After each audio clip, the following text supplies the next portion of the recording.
गोटे के और बियाह छे याद करियो के कर बियाह छे के कर बियाह छे याद करियो अनंत अंबानी के बियाह छे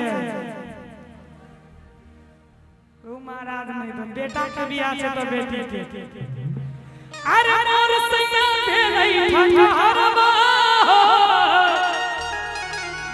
हमरा ठैके तेरा हई छै ताली बजेबै कि हमरा बजेबै हैं दोनों हाथ उठाबियो तो एक बार सब बटे मोर पिया मोर सैया मोर पिया भेलै ठठहरबा हमरा ठैके तेरा हई छै मोर पिया भेलै ठठहरबा हमरा ठैके तेरा हई छै मोर पिया भेलै ठठहरबा हमरा ठैके तेरा हई छै मोर सैया भेलै ठठहरबा हमरा ठैके तेरा हई छै मोर पिया मोर सैया मोर पिया भेलै ठठहरबा हमरा ठैके तेरा हई मोर पिया भेलै ठठहरबा हमरा ठैके तेरा हई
कहल जे दिल्ली मुंबई घुमाब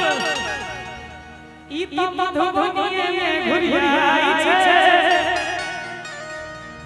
पटना सहरसा बड़ौर भेलै दरभंगा नहीं जाई छै और हैदराबाद के फौजी का हैदराबादी फौजी का तरफ से 500 पुरस्कार मिला आई त बातें कुछ अलग छै आई दिया चप बैठे छै हैदराबादी के बात लड़ ठीक ठुमका एक बार लगा दियो काका भगवान जय दियो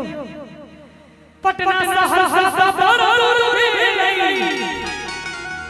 दरभंगा नहीं जाई छै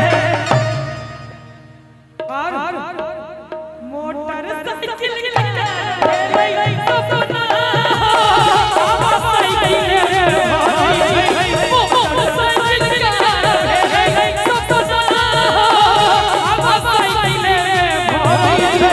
मोर पिया मोर सैया मोर बलवा भेलै ठठहरबा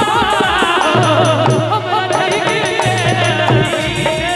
मोर पिया भेलै ठठहरबा हमरा ठैके तेरा हई और कहाँ गिरलै तिया कहाँ गिरलै तिया कहाँ गिरलै तिया कहाँ से गिरलै कहाँ से गिरलै कहियो पलंग पर से खसल छियै पलंग पर से खसल छियै कहियो नहीं एक बार खै देखियो और खसे से पहले दुल्हा सरकार के नाना जी के तरफ से हेलो हेलो हेलो हेलो हां ठीक है दुल्हा सरकार के नाना जी की तरफ से 3000 रुपया पुरस्कार हेलो हेलो धन्यवाद भोर भोर आई के बाद कहै छी अखने कह दिया फिर पहली गाली लगा दियो